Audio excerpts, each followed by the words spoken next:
When veteran royal correspondent Valentine Low dropped his now infamous report on Meghan Markle's alleged treatment of palace staff, the public reaction was divided.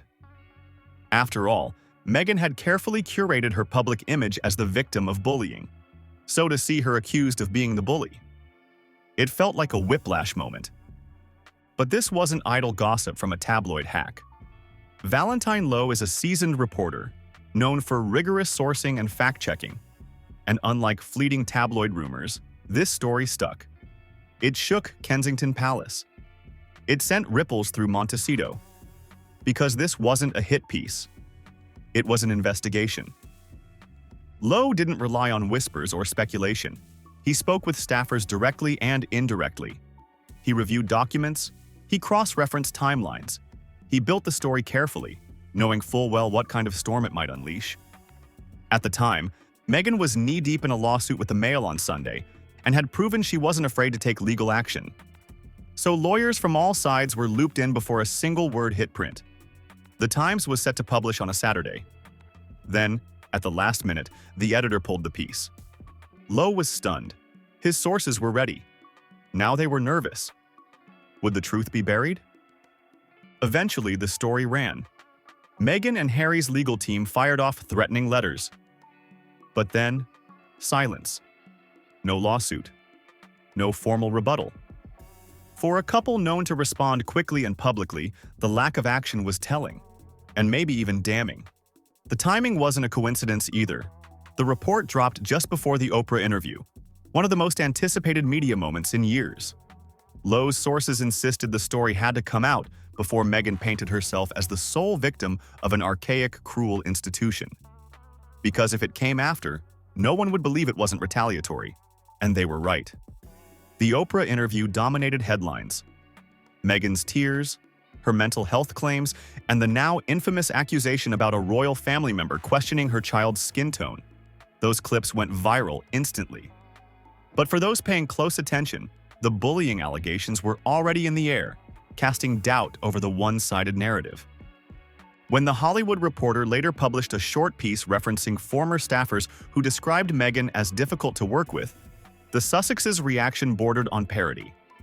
Instead of responding through heavyweight media like Variety or Vanity Fair, they turned to Us Weekly. Meghan's camp pushed out glowing testimonials from former staffers that read like Pinterest quotes. It wasn't damage control. It was PR karaoke. And ironically, it turned a tiny blip of criticism into a front-page story. This pattern kept repeating. When criticism came from reputable outlets, Meghan and Harry turned to soft media. People Magazine, Us Weekly, anonymous friends talking to Elle. Never hard interviews, never serious scrutiny. Why not go to a respected journalist and make your case? According to Low, the answer is simple. Control. If you control the outlet, you control the story. But even that strategy started to fray. Vanity Fair, once seen as Sussex-friendly, published a more critical piece. It didn't attack, but it did ask harder questions. That shift signaled something bigger. The media wasn't playing along anymore. Behind the scenes, the damage was deeper than headlines. Low spoke with multiple former royal staffers. Some had left the palace years earlier but still struggled to talk about what they experienced. A few were so anxious they insisted on secret meetings. These weren't disgruntled ex-employees looking for book deals. These were people who once considered it an honor to serve the crown. Many had signed strict NDAs when they left.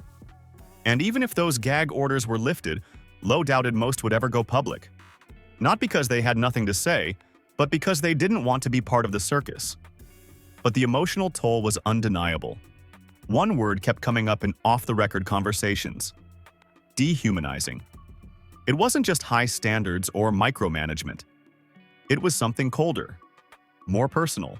And according to sources, Meghan wasn't the only one responsible.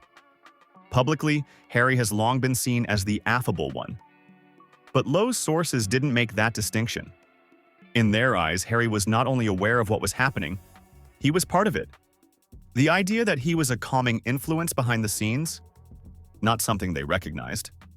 He backed Meghan, every time. When Low began writing courtiers, the pressure mounted. Lawyers warned him, if you're going to put allegations to Meghan and Harry, You have to go all in. Show them everything. But once you do, they'll likely demand access to the full manuscript and try to stall, delay, or kill the story. So Low and his team made a decision. They didn't send it. Again, silence. No threats, no denials. Was it because the claims were airtight? Or because challenging them would bring even more scrutiny? The answer isn't clear, but the silence was loud. The bullying allegations weren't isolated. They were part of a larger pattern. Staff turnover, extreme control over press access, a growing habit of only speaking through curated, compliant media. Every time credible criticism emerged, it was countered with a glowing puff piece or an anonymous friend speaking to a glossy mag. And every time, the public grew more skeptical. Take People magazine. Meghan's friends went on record to defend her during the lawsuit against the Mail on Sunday. At the time, Meghan played coy, claiming she had no idea the interviews were happening. But court documents later revealed she had authorized it. She was pulling the strings, just like the palace once had. Only now she was the machine. And yet, the most haunting question remained. If Meghan was truly the supportive, inspiring boss her defenders described, where were the testimonials from staff who loved working for her? Not choreographed PR quotes, not lawyers, just real people. Because you don't need Oprah to say your boss was kind. You can tell your yoga class. No one did. When the palace responded to Low's report by announcing an internal investigation, many assumed they were taking the matter seriously. But the way it played out raised more eyebrows than answers. The probe was handled quietly by an outside law firm. The findings were never published, not even summarized. Instead, the palace issued a vague promise that HR policies had been updated. Was it a cover-up? Possibly. But insiders like Low believe the motive wasn't to shield Meghan. It was to protect the institution. The investigation wasn't about whether Meghan bullied staff. It was about how the palace handled complaints. It was bureaucratic damage control, not justice. And when the palace refused to release the findings, they created the impression that something was being hidden, whether it was or not. Meanwhile, another red flag emerged, this time in California. The Sussexes Montecito team has seen a staggering amount of turnover. More than 24 staffers have come and gone since their move to the U.S. High-profile hires vanish quietly. LinkedIn pages list suspiciously short stints, and nobody talks. The theory among insiders? Meghan doesn't listen. She hires competent, experienced professionals, then ignores their advice. She believes she's the smartest person in the room, and when things go wrong, the instinct isn't to reflect. It's to control. Damage control, narrative control, media control. Even her approach to journalism reflects that instinct. Instead of building relationships with credible reporters, Meghan gravitates toward media that won't push back. It's why People magazine became her weapon of choice. Why Us Weekly handled her responses to serious accusations. And why someone like Valentine Low will always be off-limits. And what about Harry? Some insist he didn't know what was happening behind the scenes. Others claim he tried to mediate. But Low's reporting paints a different picture. To those who lived it, Harry was not a bystander. He was a participant.